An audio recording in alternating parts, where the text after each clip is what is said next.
पूरा बॉलीवुड जो है ड्रग्स लेता है, नहीं लेता है, क्या करता है, वो सब आपके सामने दिखाना जरूरी था।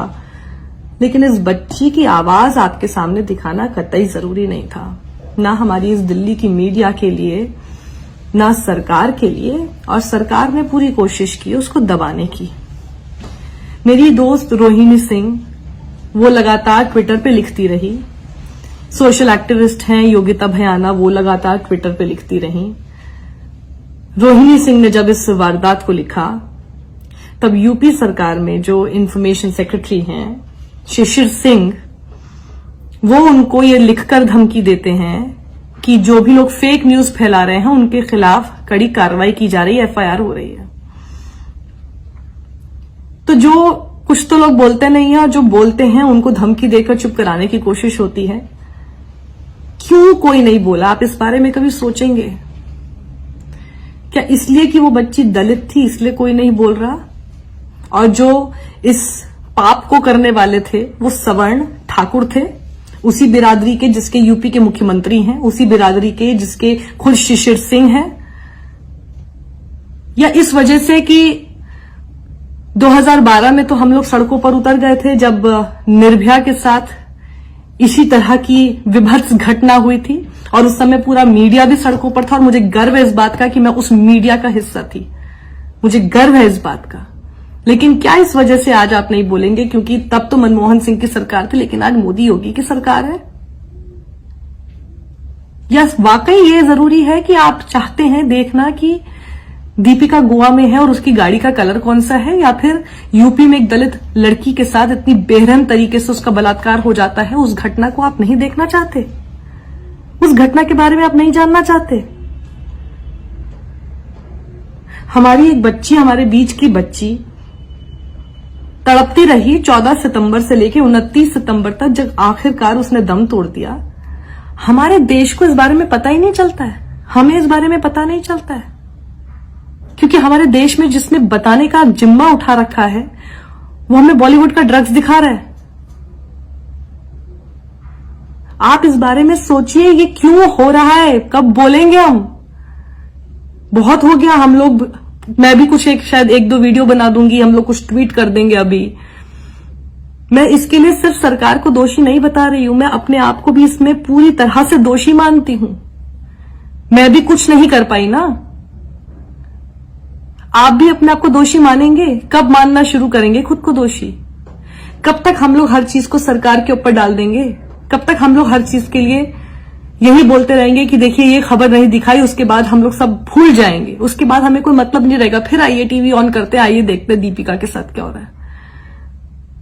इससे आगे बढ़िए, थोड़ा बहिष्कार करना सीखिए उस मीडिया का, उन सभी लोगों का, उस हर ताकत का जिसने इस पूरी खबर को दबाने की कोशिश की, उनका बहिष्कार कीजिए आप। हमें बहिष्कार अब करना होगा। कितनी ऐसी बच्चियां इस तरह से मरेंगी? उस बच्ची की जीभ काट दी गई, उसकी रीढ़ तोड़ दी गई। क्या उसी तरह से हमारी दिल्ली की मीडिया की भी जीभ काट दी गई है और उसकी रीढ़ तोड़ दी गई है? तो आप जिम्मा उठाइए ना, मैं जिम्मा उठाती हूं ना। हमको किसने रोका है? कब तक हम लोग इसी तरह से बैठे रहेंगे और हम लोग सिर्फ इसी बात का शुक्र मनाते रहेंगे कि हमारे साथ ऐसा कुछ नहीं हुआ? कब तक? या हम उस दिन का इंतजार कर रहे हैं कि जिस दिन हमारे साथ हो? क्या अपनी बच्ची की जगह हम उस बच्ची को नहीं रख के देख सकते? या वो दलित है इसलिए हम उसको अपनी जगह पे नहीं रखेंगे? या ये सोचेंगे कि दलित के साथ ही हुआ है, दलित के साथ हो जाता है? थोड़ा जागिए। इतनी लंबी नींद हमारे लिए ठीक नहीं है, हमारे देश के लिए ठीक नहीं है। मैं आज जाग गई हूं, आप मेरे साथ जागेंगे? बच्ची को इंसाफ दिलाने की तरफ हर उस ताकत का बहिष्कार कीजिए जिसने इसे पूरी पुरजोर कोशिश से दबाने की कोशिश की है। और इस बच्ची के लिए इंसाफ की गुहार हमको लगानी होगी। हम निर्भया के समय पर एक साथ एकजुट हुए थे, हम आज भी एक साथ एकजुट होंगे। दिखा देना है हमें,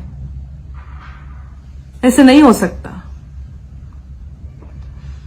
बड़ी बड़ी बातें आप करते हैं, लेकिन अगर बच्ची की तरफ कोई आंख उठाकर भी देखता है और उसकी आवाज को आप और बुलंद करते हैं, उस आरोपी की आवाज को आप बुलंद करते हैं, लेकिन जब उसके साथ कुछ गलत हो जाता है तो उस खबर को दबाने की आप पूरी कोशिश करते हैं, तो अब ये नहीं चलेगा।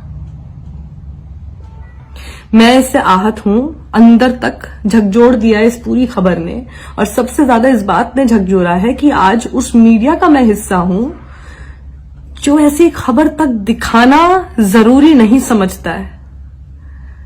क्या हो गया है, क्या हो गया हमारे समाज को? हम ही ने किया है ना, अब इस समाज से हमको ही निकालना होगा।